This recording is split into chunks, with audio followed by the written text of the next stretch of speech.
Hello friends, let us now learn some important points about proteins.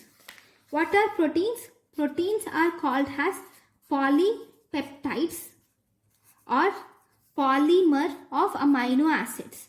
We will come about these two words in a minute, and before we go, first we will see what is a peptide. Okay, so we have if you have listened about the amino acid lecture, so this is the one amino acid, right? This is the second amino acid.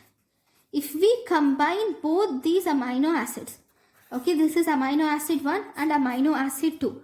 Both these amino acid I have put in a test tube and I have started their reaction. Then they both will start to react, and this hydroxyl group, this OH group of one amino acid in the carboxyl, see this is COOH. In this COOH only the OH group, and in the of the first amino acid, and this in the amino group one hydrogen. See, nitrogen is attached to two hydrogens, right? One hydrogen of this amino group, both these will react and they form water. Okay, and they come out as water. Now these both will combine. See, this is the first part. This is CO. This is NH, right? This is N and H, one hydrogen. Because one hydrogen is taken up by water, then the remaining hydrogen is this one. This is CH or COOH, right? So this CONH bond, this bond which is present here, this is called as peptide bond.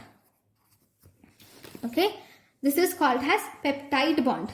Fine, that means the bond which is connecting two amino acids is called as peptide bond, right? Now, this is only two amino acids. So if you see, this is one amino acid. If you have joined the second amino acid with it and you have allowed to react, then these both amino acids are joined by this bond equal to this bond, which is peptide bond. Similarly, if you see many amino acids, not just two amino acids, there are some hundreds or thousands of amino acids in a solution, and if all of them are joined together by some bonds, that is peptide bonds, then what do we call them? That means this is peptide bond and these are many. So these are nothing but polypeptides, which are proteins. I think you got it, right? Now, then these proteins are also called as polymer of amino acid. Okay, what is a polymer? Polymer is if one unit, like it's the same amino acid, if this is repeated again and again, then we call it as polymer. Truth, right? Here the same amino acid is repeated again and again to form a protein. So protein is also a polymer of amino acids, right? Next. So overall in our body we have 21 types of proteins. So 21 types of amino acids. In our body we have 21 types of amino acids. See, if one amino acid, which is A, is repeated some thousands of times, then this is called as homopolymer. Polymer is many. Okay. Homo is same. That means if same amino acid or if same compound is repeated many times, then we call it as homopolymer. If different compounds are connected, see here A, B, C are connected with each other. Hundreds and thousands of these molecules are connected. Then these are also called as polymers. Because poly is many, mers are units. Many units of compounds are connected together, but these are not same, right? One is A, one is B, one is C. So this is called as heteropolymer. Heteropolymer are if different amino acids are connected with each other, we have heteropolymer. I think you have understood something about it. Fine. Then we have said about the amino acids. These amino acids can be divided into two types. Okay. We have essential amino acids and we have non-essential amino acid. Essential amino acid, those which are required for our bodies. For our body, for humans, we have to have this essential amino acids. We have to eat them through our food. We get them through food. We have to eat them through food. If we do not eat these essential amino acids with our food, through our food, then we will suffer from their deficiencies. Deficiencies are, if they are less than in normal amount in our body, that will result in diseases.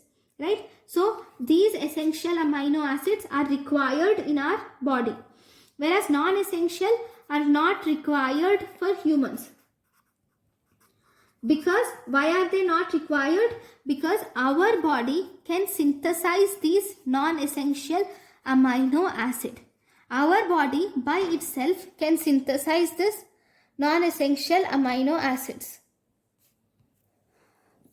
So these non-essential amino acid, our body can synthesize these non-essential amino acids. Right? So, because our body can synthesize these non-essential amino acids, they are not required in our diet. Right. What are the functions of proteins? The functions of proteins are, they are used in transport of nutrients across the cell membrane. This is the cell membrane. These proteins are required for transport of nutrients. This is nutrients. For transport of the nutrients across the cell membrane, these proteins are required. They are produced. See, the hormones which are present in our bodies, the enzymes which are present in our bodies are made up of proteins. If you see the example, collagen is a protein which is present. It is present in our whole body. It is present in bones. It is present in our eyes. Okay, all the part. Our skin also contains collagen. Okay, this trypsin is also a protein which is an enzyme which is secreted in small intestine. Insulin is a hormone which is also a protein. Antibodies will kill the microorganisms. That means they will kill the pathogenic bacteria and viruses. Then we have GLUT4. This GLUT4 is actually a transporter which will allow the transport of glucose into the cell. This is the cell. Into the cell, it helps in transport of glucose. So this is proteins. Right? Now, thank you for watching my lecture.